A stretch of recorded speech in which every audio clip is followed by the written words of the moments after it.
Shalom. Cette semaine, nous allons lire la paracha de Re'eh. Re'eh Anochi. Vois, je vous donne à choisir entre la bénédiction et la malédiction. Akadosh Baruch Hu donne le choix aux Bnei Israël. À eux de choisir. S'ils veulent la bénédiction, s'ils veulent le bonheur, s'ils veulent le bien. Il s'agit tout simplement d'obéir, d'écouter, de suivre ce que Akadosh Baruch Hu dit. Le contraire, c'est la malédiction. Selon le premier verset est un verset qui est clé, mais qui soulève des difficultés. Re'eh, voix. On s'adresse au singulier, à chacun de nous. Anochi, moi l'Éternel, noten lifnechem, je donne devant vous, un pluriel.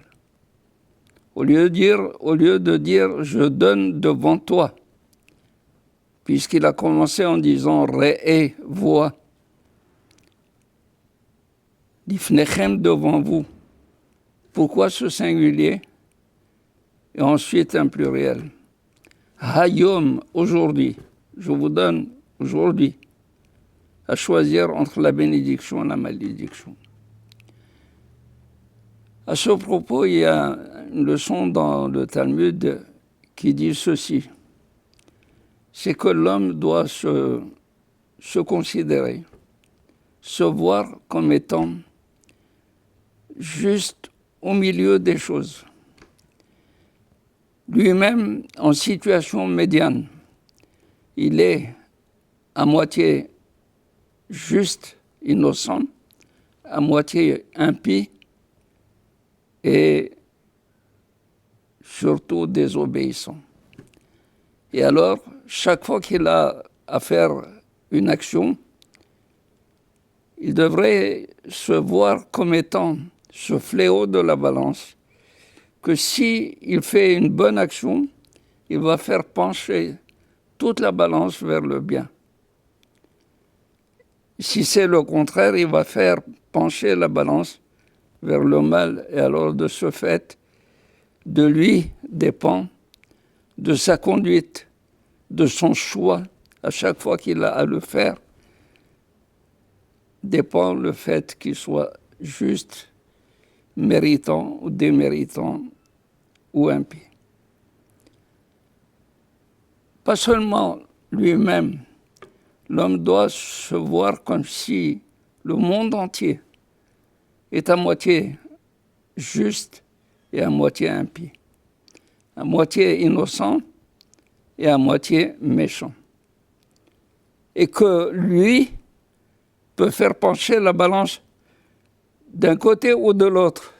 Donc le destin du monde dépend de chacun de nous, de ce choix au moment de l'action, quand on réfléchit, quand on veut choisir, on choisit et on engage le monde entier, pas seulement soi-même, le monde entier. Et voilà ce que disent les Hachamim et Rambam dans son langage extraordinaire.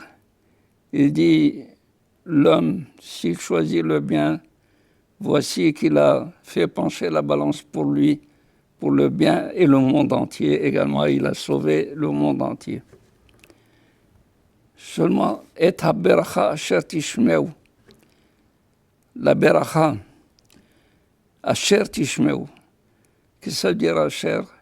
Asher, c'est une assurance. Asher, assurance. Il nous assure à Kadosh Baruch Hu que la beracha, si vous voulez la beracha, vous êtes sûr que vous allez être obéissant.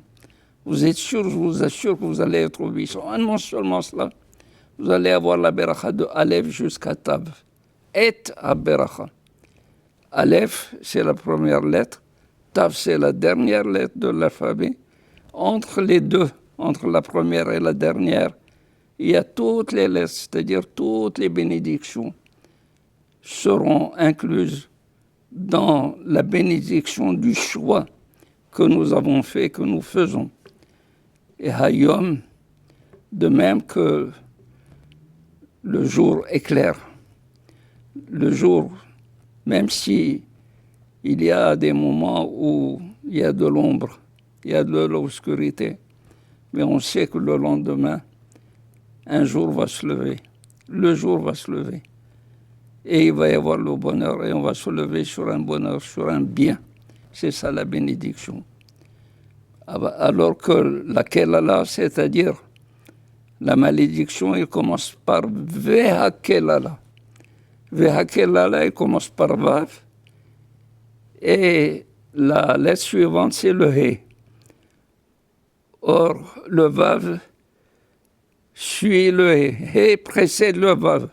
Ça veut dire que pour laquelle là, ça va aller en rétrogradant. Non seulement en rétrogradant, mais il n'y aura pas beaucoup plus de lettres qu'une seule. De Vav à He. Ça veut dire que laquelle là sera moindre, sera mourante. Pourquoi? Parce que il y a Akadosh Baruch Hu qui a engagé toute sa confiance en Am Israël, toute sa bénédiction à Am Israël. Nous devons le lui rendre et voir toujours Akadosh Baruch Hu et l'obéissance à Akadosh Baruch Hu qui fait que nous serons toujours à la hauteur de ce qu'il nous donne, ce qu'il va nous assurer de donner. Amen.